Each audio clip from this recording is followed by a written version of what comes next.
नमस्कार। जय माता दी। मैं हूँ आपकी अपनी लाइफ डिजाइनर जीतू आचार्य। इस महीने सावन के महीने में दो प्रदोष व्रत पड़ रहे हैं।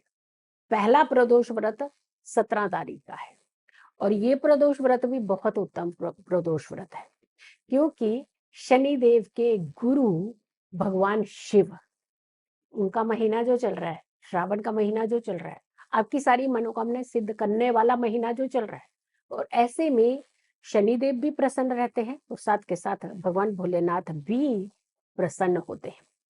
यानी शिव भक्ति से शनिदेव शांत रहते हैं और शनिदेव की भक्ति से शिव ढेरों वरदान देते हैं।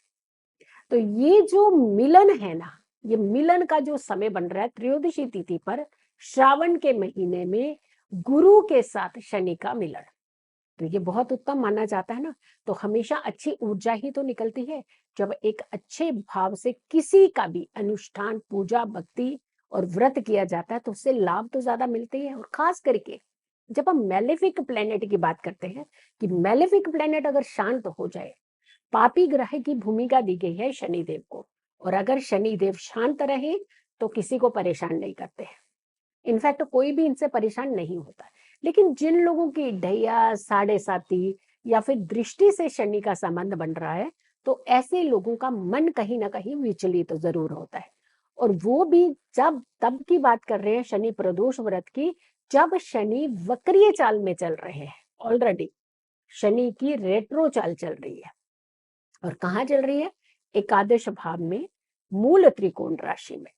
यानी इस समय अगर आप कोई भी शनिदेव के उपाय करते हैं, शनिदेव की भक्ति करते हैं, उनका व्रत रखते हैं, क्योंकि प्रदोष काल त्रयोदशी तिथि शिव की प्रिय तिथि होती है, और ऊपर से शनिदेव का दिन पड़ने से, शनिवार पड़ने से शनि प्रदोष तिथि बन जाती है। यानी शनि के दोषों से भी मुक्त करने वाली तिथि बन जाती है। तो ये तिथि जो है वो 17 अगस्त को पड़ेगी। तो 17 अगस्त में ये जो व्रत रखा जाएगा, ये बहुत ही अच्छा उत्तम व्रत होने वाला है। सावन का महीना हो, शुक्ल पक्ष की तिथि हो, और वो भी त्रयोदशी तिथि हो, ये प्रिय तिथि भगवान भोलेनाथ की मानी जाती है। अब ये तिथि जो है वो सुबह सुबह 17 तारीख को 8:06 से शुरू होगी और 18 तारीख को सुबह 5:52 पे खत्म हो जाएगी। यानी अगर 18 तारीख के सूर्योदय की बात करते हैं तो सूर्योदय से पहले ही तिथि जो है वो समाप्त हो जाएगी। तो इट मीन्स जो आपने व्रत रखना है, क्योंकि त्रयोदशी तिथि का महत्व संध्या काल की तिथि से प्रदोष काल से होना, जो कि संध्या के समय होता है, प्रदोष काल से होना बहुत महत्वपूर्ण माना जाता है। उसी दिन ही आपको व्रत रखना चाहिए। यानी ये व्रत जो आपको ये 17 को रखा जाएगा, और 17 में भी एक बहुत दिव्य समय होगा मुहूर्त का, जब आप पूजा करते हैं। और पूजा वैसे तो ये सुबह से ही शुरू कर देते हैं, सुबह करते हैं, दिन में करते हैं, शाम को पूजा करते हैं, लेकिन संध्या काल की पूजा इसीलिए महत्वपूर्ण होती है क्योंकि प्रदोष काल की पूजा का महत्व है प्रदोष व्रत में। तो त्रयोदशी तिथि का प्रदोष काल ज्यादा इंपॉर्टेंट होता है भगवान की भक्ति के लिए। अब इस दिन क्या करना चाहिए आपको, ताकि आप शनि दोष से भी जो पीड़ित हैं वहां से भी मुक्ति मिल जाए, और साथ के साथ धन और धान्य ये दोनों आपके जीवन में बढ़ जाए, सुखों की वृद्धि हो जाए, और साथ के साथ शनि देव आपको परेशान ना करे, और भोलेनाथ की भक्ति का भी आपको खूब सारा लाभ मिल जाए। तो मंत्र जाप भी करने हैं, लोहे का छल्ला भी डाल लेना है, लेकिन कब डालना है, मुहूर्त कौन सा है, किस समय आपने ये सारा विधि विधान जरूर करना है। देखिए समय बहुत इंपॉर्टेंट होता है। किसी भी मुहूर्त में, शुभ मुहूर्त में अगर आप कोई भी कार्य करते हैं तो उसका लाभ कई गुना ज्यादा बढ़ जाता है। जब हम ये मुहूर्त की बात कर रहे हैं, पूजा के मुहूर्त की, क्योंकि प्रदोष काल बहुत इंपॉर्टेंट होता है, हमने आपको कहा ना, प्रदोष काल का ही महत्व होता है प्रदोष व्रत में। शाम को 6:57 से लेकर 6:57 से लेकर के 9:08 तक का जो समय है, इस समय के बीच में आप कभी भी पूजा, भक्ति, अनुष्ठान, जो आप मंत्र जाप सिद्धि करना चाहते हैं, वो सारी इस समय के बीच में कर सकते हैं। आपको काफी ज्यादा लाभ देने वाला ये प्रदोष काल का समय, पूजा भक्ति का समय आपके लिए सिद्ध साबित हो सकता है और ये प्रदोष व्रत आपके जीवन के अंदर सुख और समृद्धि ला सकता है। सबसे ज्यादा परेशान क्या रहते हैं लोग कि शादी जिनकी डिले होती है शनि देव की दृष्टि सप्तम भाव में पड़ने से। शनि डिलेयर के कारक होते हैं। कहते हैं सप्तम भाव पर शनि की दृष्टि पड़ने से हमारे उस काम में डिले हो जाता है जिस भाव को वो देख रहे होते हैं, और सप्तम भाव शादी का भाव होता है।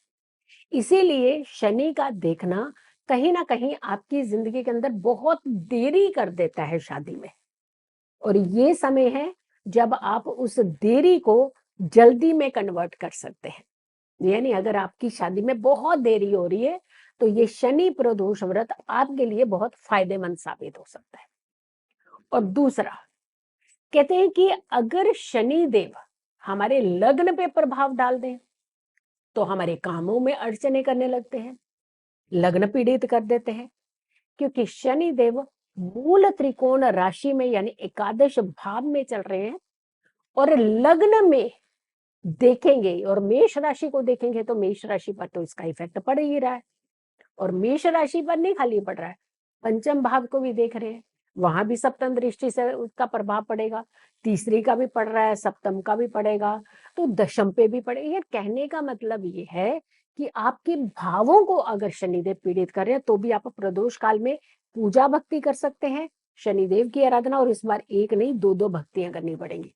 एक तो ओम नमः शिवाय मंत्रों के जाप कीजिएगा प्रदोष काल में, और दूसरा शनिदेव के मंत्रों का भी जाप कीजिएगा प्रदोष काल में। आपने भगवान भोलेनाथ को बेलपत्तों की माला, अनुष्ठान, जल अभिषेक शनिवार को प्रदोष काल में जरूर कीजिएगा। प्रदोष काल में किया गया जल अभिषेक आपके जीवन के अंदर सारे कष्टों को हर लेता है, और दूसरा आपके जीवन में सुख समृद्धि लाता है, तीसरा आपके जीवन के अंदर स्वस्थता लेकर आता है, निरोगी काया देता है। और फिर आते हैं शनिदेव जो हर काम को आपके डिले कर रहे होते हैं, हर काम में अड़चने कर रहे होते हैं। तो शनिदेव शांत होने से आपका कोई काम नहीं रुकता है। आपकी शादी के अगर के देरी हो रही है, वो देरी जो है वो खत्म होती है, यानी शादी के संयोग बनाते हैं। तो शनि देव के मंत्रों के जाप, ओम शन शनिश्चराय नमः, इस मंत्र का जाप प्रदोष काल में इस बार 17 अगस्त को जरूर कीजिएगा। और एक लोहे का छल्ला धारण कर लीजिए इस प्रदोष काल में। अगर आप बार बार बीमार रहते हैं, अगर आप छोटी छोटी बात में आकर के चिढ़ते हैं, स्ट्रेस रहता है, हर शनिवार को कुछ ना कुछ आपके साथ प्रॉब्लम होती ही होती है, कोई ना कोई आपको जहाँ चोट लगेगी या आपको धन का नुकसान होगा, यानी कोई ना कोई विघ्न जो होता है, अगर हमेशा आपको शनिवार को ही ये फेस करना पड़ता है, तो आप प्रदोष काल में एक लोहे का छल्ला मध्यमा उंगली में यानी राइट हैंड की मिडल फिंगर में आप डाल सकते हैं। यहाँ पर आप उस छल्ले को डाल लीजिएगा और वहीं शांत मन से होकर के भगवान के सामने बैठ करके आराधना कीजिए। और किसी भी प्रदोष काल में वैसे भगवान शिव आपको ढेरों शुभकामनाएं देते हैं, लेकिन ये शनि प्रदोष काल में खास करके आपकी सारी समस्याओं के समाधान इस समय निकल सकते हैं। तो क्योंकि सावन का महीना है, बहुत ही उत्तम महीना है, ये आपको बहुत ही शुभता प्रदान करने वाला महीना देता है। तो आपने सारी वीडियो को शेयर भी करना है, उपाय भी करने हैं, रेमेडीज भी करनी है, लेकिन वीडियो को मस्ट शेयर दिस वीडियो, क्योंकि और लोगों तक भी इस वीडियो को पहुंचाए। खुश रहें, स्वस्थ रहें, पॉजिटिव रहें। पॉजिटिव रहते हैं तो हर समस्या से हम दूर रहते हैं। जल्दी हाजिर होंगे एक अच्छी वीडियो के साथ, तब तक के लिए नमस्कार, जय माता दी।